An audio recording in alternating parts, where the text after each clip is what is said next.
Hey, you've had a long day. Let's take a moment together and listen to these ancient words. Close your eyes if you want. Just breathe. This is the story of how God fed his people in the wilderness and how he gave them the law.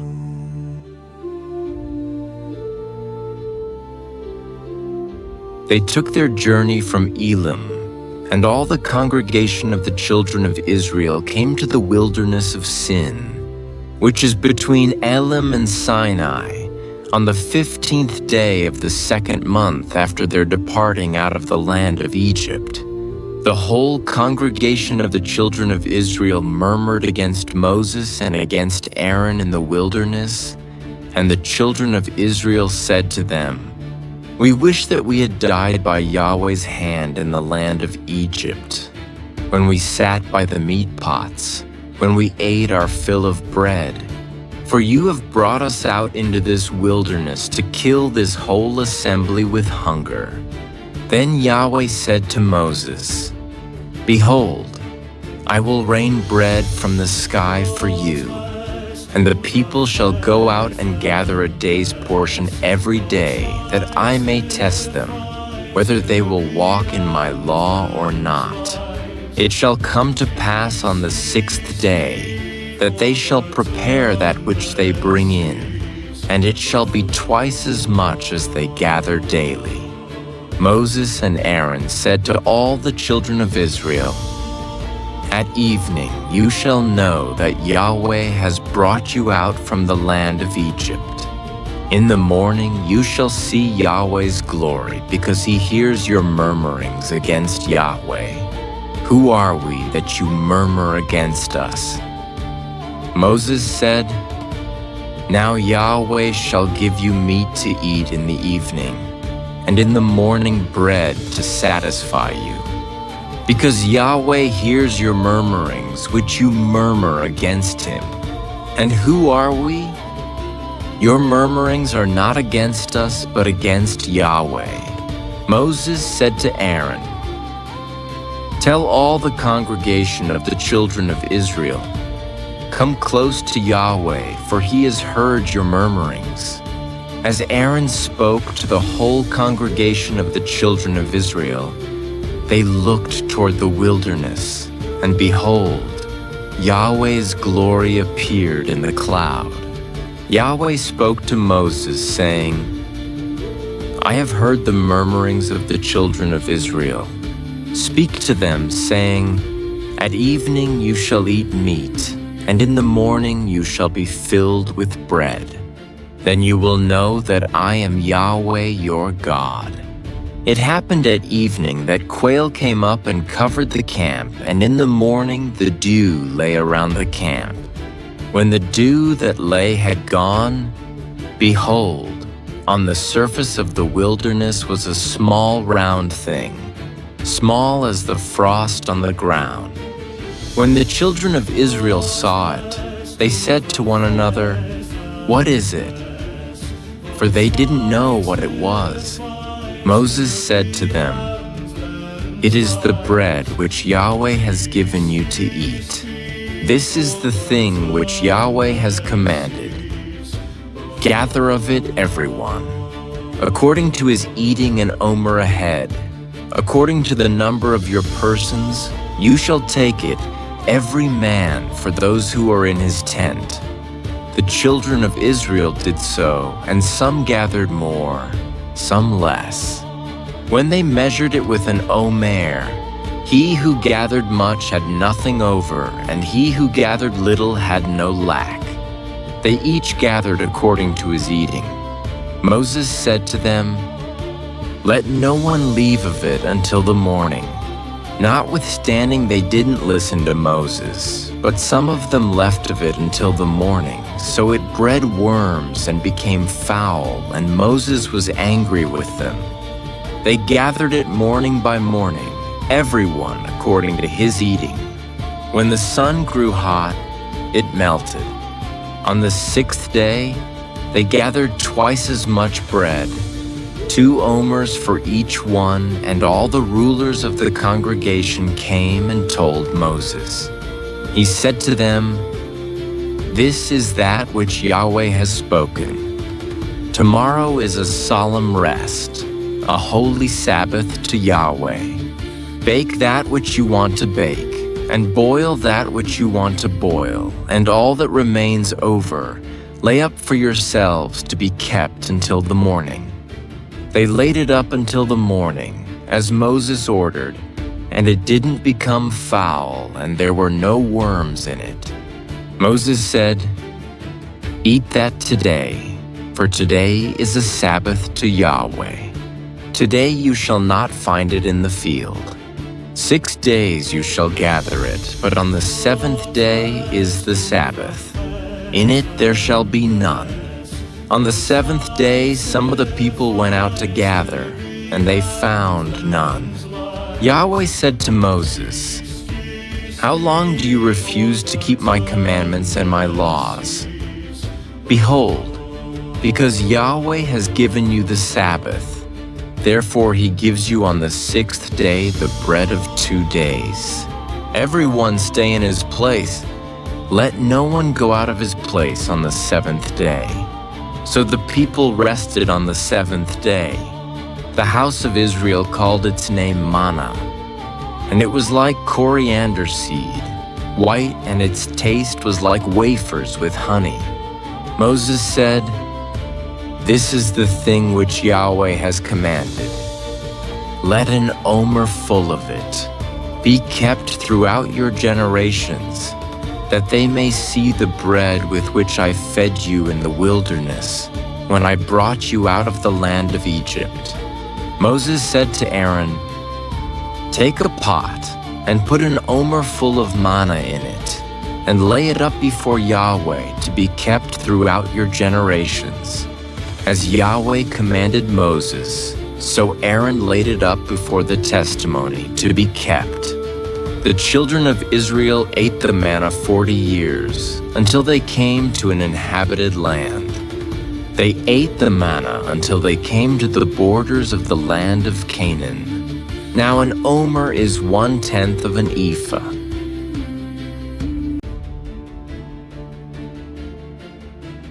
All the congregation of the children of Israel traveled from the wilderness of Sin, starting according to Yahweh's commandment, and encamped in Rephidim, but there was no water for the people to drink.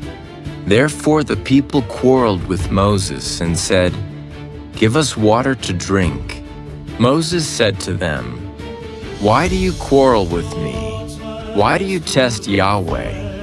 The people were thirsty for water there, so the people murmured against Moses and said, "Why have you brought us up out of Egypt to kill us, our children, and our livestock with thirst?" Moses cried to Yahweh, saying, "What shall I do with these people? They are almost ready to stone me." Yahweh said to Moses, "Walk on before the people, and take the elders of Israel with you, and take the rod in your hand with which you struck the Nile, and go. Behold, I will stand before you there on the rock in Horeb. You shall strike the rock, and water will come out of it, that the people may drink." Moses did so in the sight of the elders of Israel. He called the name of the place Massah and Meribah, because the children of Israel quarreled, and because they tested Yahweh, saying, "Is Yahweh among us or not?" Then Amalek came and fought with Israel in Rephidim. Moses said to Joshua, "Choose men for us, and go out to fight with Amalek. Tomorrow I will stand on the top of the hill with God's rod in my hand." So Joshua did as Moses had told him, and fought with Amalek, and Moses, Aaron, and Hur went up to the top of the hill. When Moses held up his hand, Israel prevailed. When he let down his hand, Amalek prevailed. But Moses' hands were heavy, so they took a stone and put it under him, and he sat on it. Aaron and Hur held up his hands, the one on the one side and the other on the other side. His hands were steady until sunset. Joshua defeated Amalek and his people with the edge of the sword.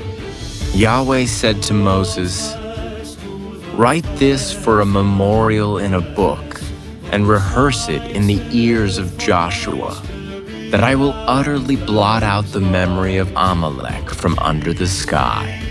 Moses built an altar and called its name Yahweh our banner.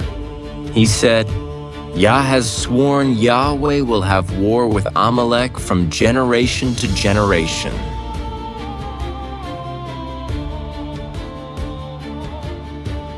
Now Jethro, the priest of Midian, Moses' father-in-law, heard of all that God had done for Moses and for Israel, his people, how Yahweh had brought Israel out of Egypt.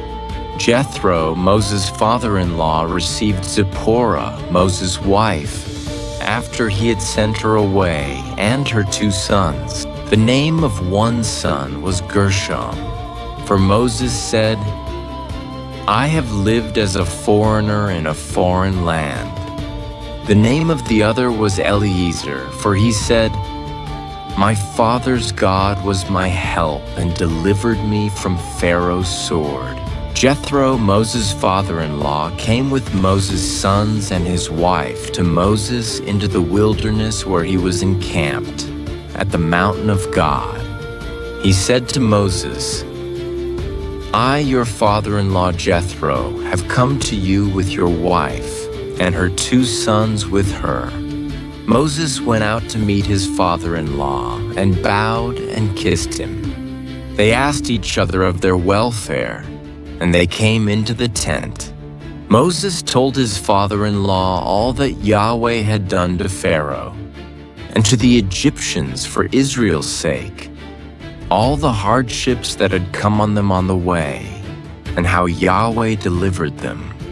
Jethro rejoiced for all the goodness which Yahweh had done to Israel, in that he had delivered them out of the hand of the Egyptians.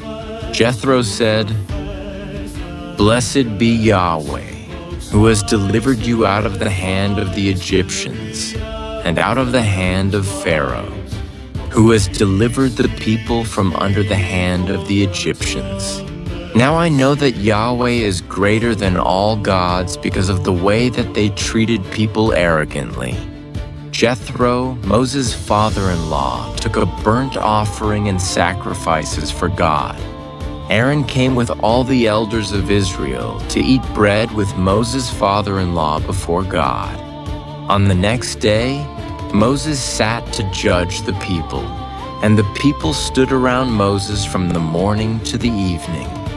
When Moses' father-in-law saw all that he did to the people, he said, "What is this thing that you do for the people? Why do you sit alone and all the people stand around you from morning to evening?" Moses said to his father-in-law, "Because the people come to me to inquire of God.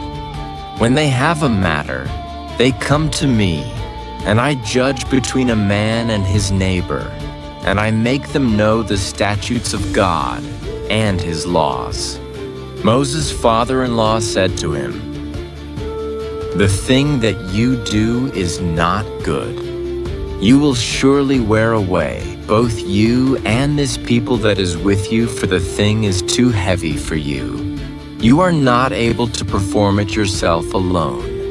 Listen now to my voice. I will give you counsel, and God be with you. You represent the people before God, and bring the causes to God. You shall teach them the statutes and the laws, and shall show them the way in which they must walk, and the work that they must do.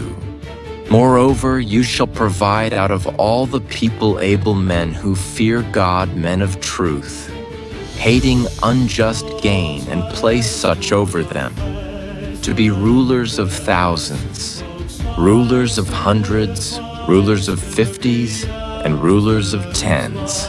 Let them judge the people at all times. It shall be that every great matter they shall bring to you, but every small matter they shall judge themselves. So shall it be easier for you, and they shall share the load with you. If you will do this thing, and God commands you so, then you will be able to endure, and all these people also will go to their place in peace. So Moses listened to the voice of his father-in-law and did all that he had said. Moses chose able men out of all Israel and made them heads over the people, rulers of thousands, rulers of hundreds, rulers of fifties, and rulers of tens. They judged the people at all times. They brought the hard cases to Moses, but every small matter they judged themselves. Moses let his father-in-law depart, and he went his way into his own land.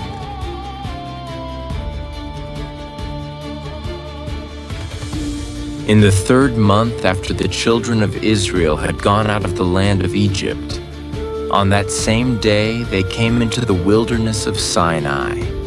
When they had departed from Rephidim and had come to the wilderness of Sinai, they encamped in the wilderness, and there Israel encamped before the mountain. Moses went up to God, and Yahweh called to him out of the mountain, saying, "This is what you shall tell the house of Jacob, and tell the children of Israel. You have seen what I did to the Egyptians, and how I bore you on eagle's wings, and brought you to myself. Now therefore, if you will indeed obey my voice and keep my covenant, then you shall be my own possession from among all peoples, for all the earth is mine, and you shall be to me a kingdom of priests and a holy nation. These are the words which you shall speak to the children of Israel." Moses came and called for the elders of the people, and set before them all these words which Yahweh commanded him. All the people answered together and said, "All that Yahweh has spoken we will do." Moses reported the words of the people to Yahweh. Yahweh said to Moses, "Behold, I come to you in a thick cloud, that the people may hear when I speak with you, and may also believe you forever." Moses told the words of the people to Yahweh. Yahweh said to Moses, "Go to the people and sanctify them today and tomorrow, and let them wash their garments and be ready for the 3rd day, for on the 3rd day Yahweh will come down in the sight of all the people on Mount Sinai. You shall set bounds to the people all around, saying, 'Be careful that you don't go up onto the mountain or touch its border. Whoever touches the mountain shall be surely put to death. No hand shall touch him, but he shall surely be stoned or shot through, whether it is animal or man, he shall not live. When the trumpet sounds long, they shall come up to the mountain." Moses went down from the mountain to the people and sanctified the people, and they washed their clothes. He said to the people, "Be ready by the 3rd day. Don't have sexual relations with a woman." On the 3rd day, when it was morning, there were thunders and lightnings and a thick cloud on the mountain, and the sound of an exceedingly loud trumpet, and all the people who were in the camp trembled. Moses led the people out of the camp to meet God, and they stood at the lower part of the mountain. All of Mount Sinai smoked, because Yahweh descended on it in fire, and its smoke ascended like the smoke of a furnace, and the whole mountain quaked greatly. When the sound of the trumpet grew louder and louder, Moses spoke, and God answered him by a voice. Yahweh came down on Mount Sinai to the top of the mountain. Yahweh called Moses to the top of the mountain, and Moses went up. Yahweh said to Moses, "Go down, warn the people, lest they break through to Yahweh to gaze, and many of them perish. Let the priests also who come near to Yahweh sanctify themselves, lest Yahweh break out on them." Moses said to Yahweh, "The people can't come up to Mount Sinai, for you warned us, saying, 'Set bounds around the mountain and sanctify it.'" Yahweh said to him, "Go down. You shall bring Aaron up with you, but don't let the priests and the people break through to come up to Yahweh, lest he break out against them." So Moses went down to the people and told them.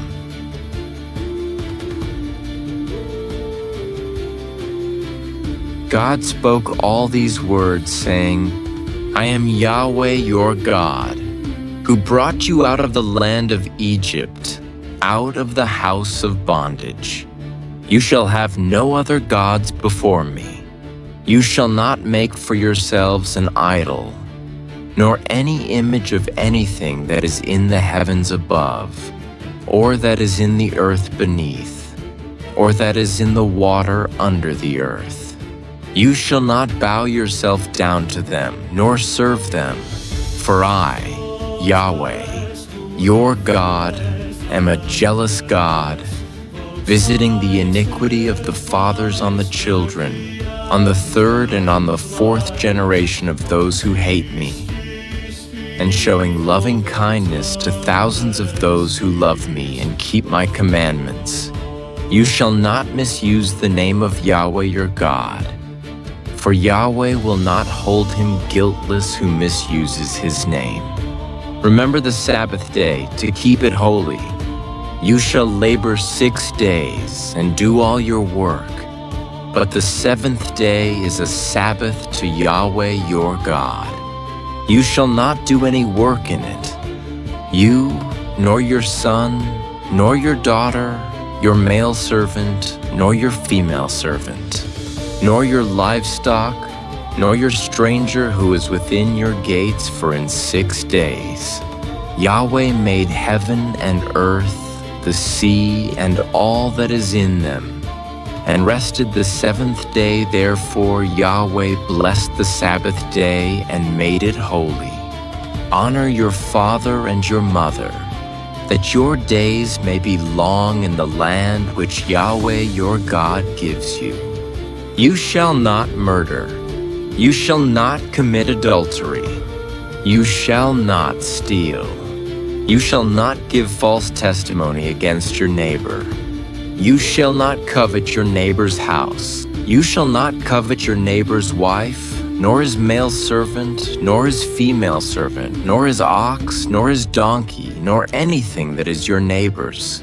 All the people perceived the thunderings, the lightnings, the sound of the trumpet, and the mountain smoking. When the people saw it, they trembled and stayed at a distance. They said to Moses, "Speak with us yourself, and we will listen, but don't let God speak with us, lest we die." Moses said to the people, "Don't be afraid, for God has come to test you, and that his fear may be before you, that you won't sin." The people stayed at a distance, and Moses came near to the thick darkness where God was. Yahweh said to Moses, "This is what you shall tell the children of Israel. You yourselves have seen that I have talked with you from heaven. You shall most certainly not make gods of silver or gods of gold for yourselves to be alongside me. You shall make an altar of earth for me, and shall sacrifice on it your burnt offerings and your peace offerings, your sheep and your cattle. In every place where I record my name, I will come to you and I will bless you. If you make me an altar of stone, you shall not build it of cut stones, for if you lift up your tool on it, you have polluted it. You shall not go up by steps to my altar, that your nakedness may not be exposed to it.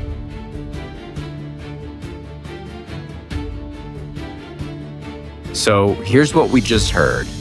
God fed his people with manna from heaven every single morning for 40 years. He gave them water from a rock. He guided them through the wilderness. And then at Mount Sinai, he gave them the 10 Commandments not as a burden, but as a gift. A way to live freely, justly, and in relationship with him. You know what strikes me? Even in the desert, even when they complained and doubted, God never left them. Your life might feel like a wilderness sometimes. Dry, uncertain, hard. But just like he did for Israel, God provides. Maybe not in the way you expect, but he provides. So tonight, rest in that. You're not walking this alone. Take care of yourself, okay? See you tomorrow.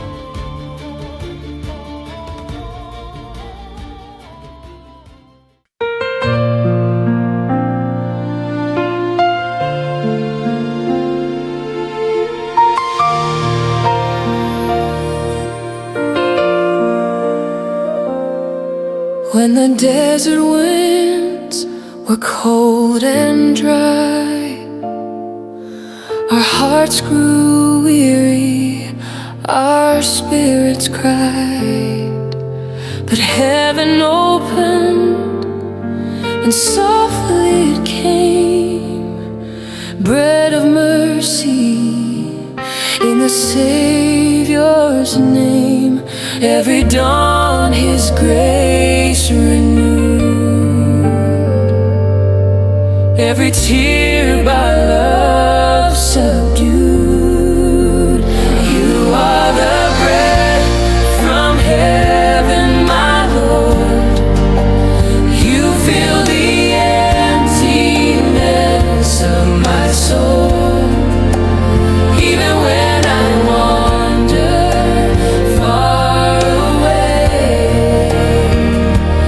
your love still calls my name.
your holy name. You spoke in fire, but love was in your tone. Your voice of mercy made my heart your home. Even when I break, you call me near. Child of mine, do not fear. Golden dust and trembling hearts, still your grace never departs. In the silence I hear you say, I am with you night and day. From Sinai speak to my quiet soul. Your command is love that makes me whole. You spoke in fire, but love remains the same. Forever written in my name. Your heart, my refuge, my sweetest song. Your love will carry me all along. You spoke in fire, but love was in your tone. Your voice of mercy made my heart your home. Even when I break, you call me near. Child of mine, do not fear.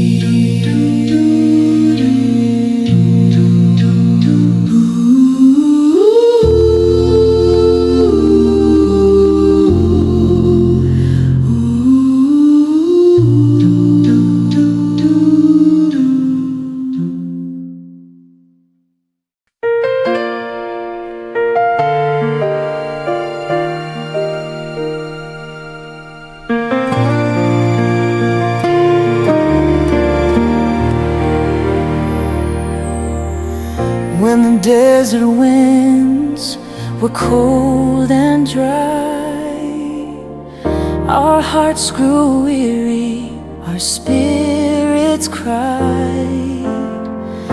But heaven opened and softly it came, bread of mercy in the Savior's name. Every dawn His grace renewed,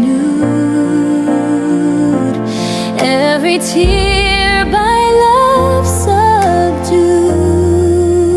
You are the bread from heaven, my Lord. You fill the emptiness of my soul. Even when I wander far away, your love still calls my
shook, the sky was filled with holy look.